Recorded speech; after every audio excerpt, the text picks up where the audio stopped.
இந்த சேனலை சப்ஸ்கிரைப் பண்ணலனா சப்ஸ்கிரைப் பண்ணிக்கோங்க. பக்கத்தில் இருக்க பெல் பட்டனையும் கிளிக் பண்ணிக்கோங்க. Welcome to behind nums. இன்றைக்கி நம்ம சேனலில் ஈஸ்ட் அண்ட் சீஸ் ரெண்டுமே ஆட் பண்ணாமல் பீஸா எப்படி செய்கிறதுன்னு பார்க்க போகிறோம். அதுக்கு ஃபஸ்ட்டு ஒரு கப் மைதா எடுத்துக்கோங்க, 1/2 டேபிள் ஸ்பூன் சுகர், டேஸ்ட்டுக்கு எடுத்த மாதிரி நீங்கள் சால்ட் ஆட் பண்ணிக்கோங்க.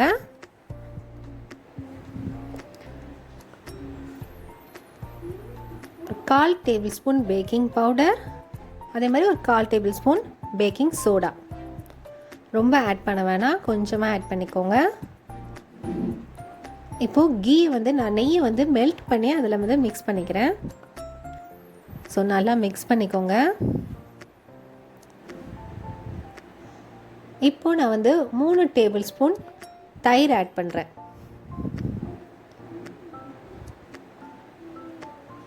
தயிர்லே உங்களுக்கு தண்ணி இருக்கும் அப்படிங்கிறனால கொஞ்சம் அதை நான் நல்லா மிக்ஸ் பண்ணி மாவு பிசைஞ்சிக்கிறேன். இப்போது கொஞ்சமாக தண்ணி விட்டு ஒரு 2 to 3 டேபிள் ஸ்பூன் போதும். கொஞ்சமாக தண்ணி விட்டு நீங்கள் மாவு பிசைஞ்சிக்கோங்க, ரொம்ப ஆட் பண்ணிடாதீங்க தண்ணி. இப்போது நம்மளுடைய பிஸா டஃப் ரெடி ஆயிடுச்சு. இது நீங்கள் ஒரு கிளாத் வச்சு மூடி வச்சுருங்க. இல்லைன்னா வெட் கிளாத் இருந்துச்சுன்னா நீங்கள் அதை வச்சு நீங்கள் க்ளோஸ் பண்ணிடுங்க, அப்போ தான் ட்ரை ஆகாமல் இருக்கும். 45 மினிட்ஸ் அப்படியே வச்சுருங்க. இப்போ நம்ம பிஸாக்கு ஒயிட் சாஸ் நம்ம ப்ரிப்பேர் பண்ணிடலாம். நம்ம சீஸ் ஆட் பண்ணாததுனால அதுக்கு 1 டேபிள் ஸ்பூன் நான் பட்டர் ஆட் பண்ணிக்கிறேன். அது கூடவே நான் 1 டேபிள் ஸ்பூன் மைதாவும் ஆட் பண்ணுறேன்.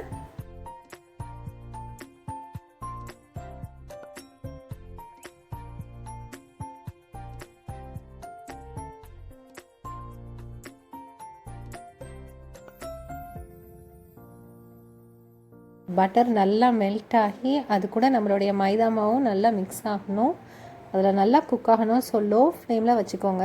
இப்போது நம்ம ஒரு 1/2 கப் பால் ஆட் பண்ணிடலாம். ஆட் பண்ணி நல்லா மிக்ஸ் பண்ணிக்கோங்க. ஸோ கொஞ்சமாக தண்ணி விட்டு நல்லா மிக்ஸ் பண்ணுங்கள். கொஞ்சமாக சால்ட் ஆட் பண்ணிக்கோங்க. அவ்வளோதான், நம்ம நம்மளுடைய ஒயிட் சாஸ் ரெடி ஆயிடுச்சு.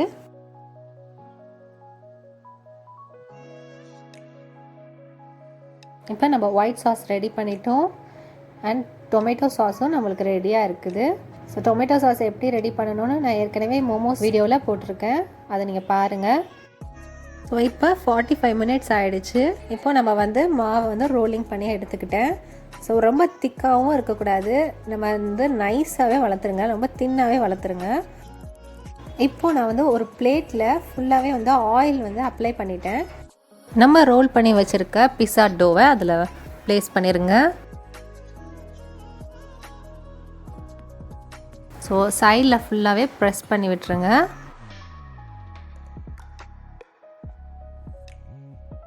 ஸோ நம்ம பீஸாவை தின்னாக வச்சுருக்கோம். நீங்கள் ரொம்ப தின்னாக்கிறாதீங்க, கொஞ்சம் தின்னாகவே நீங்கள் ரோல் பண்ணி வச்சுக்கோங்க. ஸோ அப்போ தான் நம்மளுக்கு பேக் பண்ணும்போது நம்ம சாப்பிட்றதுக்கு ரொம்ப ஈஸியாக இருக்கும். நான் சைட்ஸ்லேயும் ஆயில் அப்ளை பண்ணிக்கிறேன். இப்போ நம்ம ரெடி பண்ணி வச்சுருக்கிற டொமேட்டோ சாஸை அதில் அப்ளை பண்ணிடலாம். ஸோ உங்கள்கிட்ட சில்லி சாஸ் இருந்தாலும் அதை ஆட் பண்ணிக்கோங்க. கெட்சப் இருந்தால் அதில் கொஞ்சமாக சில்லி பவுடர் மிக்ஸ் பண்ணிவிட்டு நீங்கள் இதில் அப்ளை பண்ணிக்கோங்க. எல்லா சைடுமே அப்ளை பண்ணதுக்கப்புறமா நம்ம ப்ரிப்பேர் பண்ணி வச்சுருக்கிற ஒயிட் சாஸையும் அது மேலே நீங்கள் அப்ளை பண்ணுங்கள்.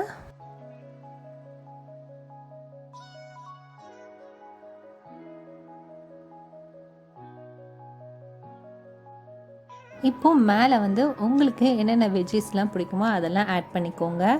நீங்கள் பன்னீர் கூட ஆட் பண்ணலாம்.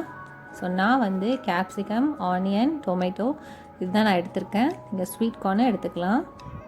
மேலே கொஞ்சமாக பெப்பர் ஆட் பண்ணிக்கிறேன். ஸோ சில்லி ஃப்ளாக்ஸும் நீங்கள் ஆட் பண்ணிக்கலாம், ஒரிகானோ ஆட் பண்ணிக்கலாம். நான் இந்த பேனை ப்ரீ ஹீட் பண்ணிக்கிறேன் 5 மினிட்ஸ் மீடியம் ஃப்ளேமில். ஸோ இதில் நீங்கள் சால்ட் கூட போட்டு ப்ரீ ஹீட் பண்ணிக்கலாம். இப்போ நம்ம ஒரு ஸ்டாண்ட் வச்சு அதுக்குள்ளே இந்த பிளேட்டை வச்சிடலாம். ஒரு 20லேருந்து 25 மினிட்ஸ் லோ ஃப்ளேமில் பேக் பண்ணலாம். ஸோ 25 மினிட்ஸ் ஆயிடுச்சு. நான் இப்போ எடுத்து பார்க்குறேன். பீஸா ரெடி ஆயிடுச்சு. பீஸா நல்லாவே குக்காக இருக்குது பாருங்கள். நம்ம அப்ளை பண்ண சாஸ் வந்துட்டு நம்மளுடைய வெஜ்ஜீஸோட மிக்ஸாக இருக்குது. பாருங்கள் எந்த அளவுக்கு வந்து குக்காக இருக்குதுன்னு. ஸோ 25 மினிட்ஸ் வந்துட்டு போதுங்க, அதுக்கு மேலே வைக்காதீங்க. ஸோ நம்ம ஆட் பண்ண வெஜ்ஜீஸ் கூட நல்லாவே குக்காக இருக்குது. ஸோ சைடில் வந்து நம்மளுக்கு கோல்டன் ப்ரௌனில் வரும்போதே நீங்கள் வந்து அதோடைய பேக்கிங் டைம் ஓவர் ஆகிடுச்சு. ஸோ பேக் சைடு பாருங்கள், பேக் சைடும் நல்லா குக்காக இருக்குது. வாவ், பார்க்கவே ரொம்ப சூப்பராக ரெடியாக இருக்குங்க பீஸா. ஸோ நம்ம வந்து டேஸ்ட் பண்ணி பார்த்துடலாம். ஸோ ரொம்ப ஈஸியாக இருக்குது, கட் பண்ணுறதுக்கே ரொம்பவே ஈஸியாக இருக்குது. பாருங்கள் நல்லா எல்லா சைடுமே நல்லாவே குக்காக இருக்குது. நம்ம ரொம்ப தின்னாக போட்டிருக்கோம். ஸோ நம்மளுக்கு ரொம்ப சாஃப்டாக இருக்கும், சாப்பிட்றதுக்கும் ஹார்டாகவே இருக்காது. ஸோ டேஸ்ட்டு கூட வந்து ரொம்ப நல்லாயிருக்கு. ஒயிட் சாஸோடைய டேஸ்ட்டு ரொம்ப நல்லாயிருக்கு. அதோட ஆட் பண்ணியிருக்க வெஜ்ஜீஸ் எல்லாமே ரொம்பவே டேஸ்ட்டாக இருக்குது. நீங்கள் இதை கண்டிப்பாக ட்ரை பண்ணி பார்த்துட்டு எப்படி இருந்துச்சு அப்படின்னு எங்களுக்கு கமெண்ட்ஸ் பண்ணுங்கள். மறக்காமல் எங்கள் சேனலை சப்ஸ்கிரைப் பண்ணிடுங்க. தேங்க்யூ.